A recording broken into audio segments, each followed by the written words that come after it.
지난 7월 덕성여자대학교 자유 게시판에 학교의 공간 통합에 대해 항의하는 글이 연달아 올라왔습니다. 15일엔 방송국과 신문사가 간사실 통폐합 결정에 항의하는 글을, 이어 16일엔 글로벌 융합대학 학생회장단이 과사 통폐합에 항의한다는 글을 올렸는데요. 세 글 모두 학교의 일방적인 공간 통합 결정을 받아들일 수 없다는 입장이었습니다. 학교가 이러한 결정을 한 배경에는 약학대학 학사구조 개편안이 있었습니다.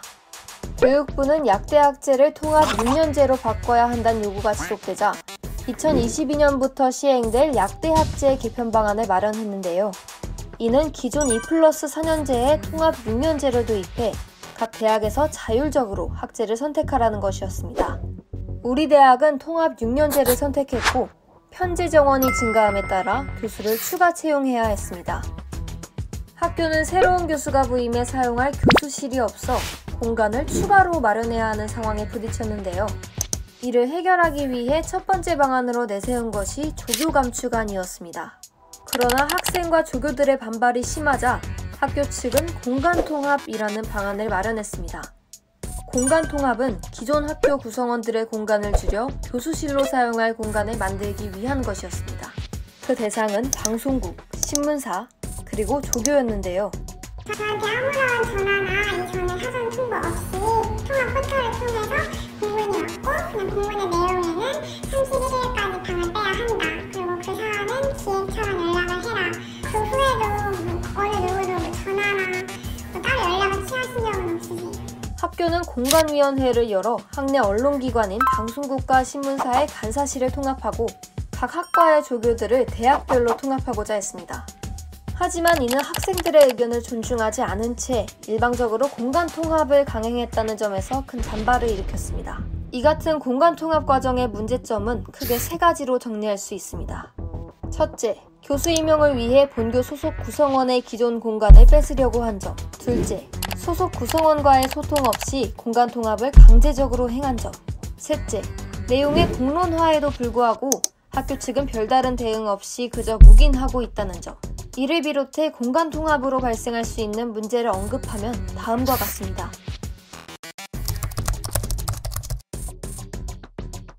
통합행정실을 운영하게 되면 학교와 학과생, 그리고 교원을 연결해주는 역할인 과사무실의 접근성이 떨어지고 소통에 어려움이 생기는데요.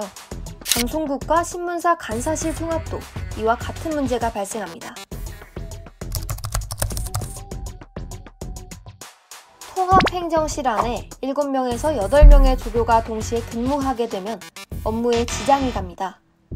방송국과 신문사 간사 역시 업무의 방향성이 달라 각 기관의 행정 업무에 문제가 발생할 수 있습니다.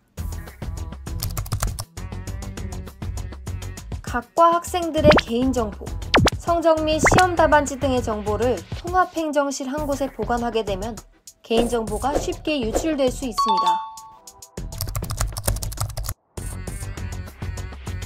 신임 교수 채용이 계속됨에 따라 이번 공간 통합을 시작으로 동아리실, 과방 등 학생들의 남아있는 공간마저 사라질 가능성이 다분합니다.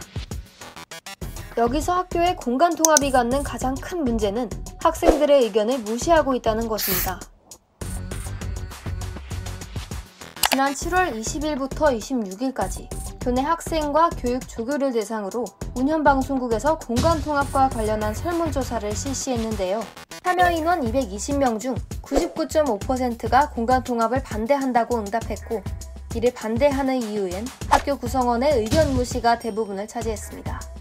설문조사에서 학생들이 학교 측에 요구하는 바로는 공간 통합 추진을 반대한다, 학생들의 의견을 반영해달라, 학교의 일방적인 결정이 더 이상 이루어져서는 안 된다 등 민주적으로 학교를 운영해줬으면 한다는 답변이 많았습니다. 저희가 자유 게시판에 의견서를 내면서도 밝혔지만 저희 학생회장단은 학교의 공간 통합 강행을 강력히 반대합니다. 학생들의 생활과도 밀접히 관련되어 있는 것임에도 학교는 아무런 공지 없이 이 일을 강행했습니다. 현재에도 학생들이 반대의 목소리를 내고 있음에도 소통 없이 이 일을 강행하는 학교의 행동에 대해 저희는 크게 실망감을 느끼고 있습니다. 공간 통합이 과연 부득이하고 불가피하게 진행될 수밖에 없는 일인지 묻고 싶습니다. 정말 이 자리를 누군가의 자리를 빼앗지 않고는 해결할 수 없는 일인지 의문이 들고요. 또 앞으로는 누구의 자리를 지울 것인지 우려됩니다. 단순히 공간을 확보하는 문제가 아니라 학교가 구성원들에게 주는 신뢰와도 직결된 문제임을 아셨으면 좋겠습니다. 이렇게 반대가 많은 상황에서 학교는 더 이상 공간 통합 관련 문제를 묵인해선 안 됩니다. 당장의 새로운 공간 설립이 어려울지라도 무작정 기존의 공간을 뺏으려고 하는 것은 정당하지 않습니다. 학교는 학생과 교직원들을 배려하지 않은 것을 사과하고 일련의 모든 과정에 대한 정확한 상황 설명, 그리고 공간 통합 문제에 새로운 대안을 생각할 필요가 있습니다.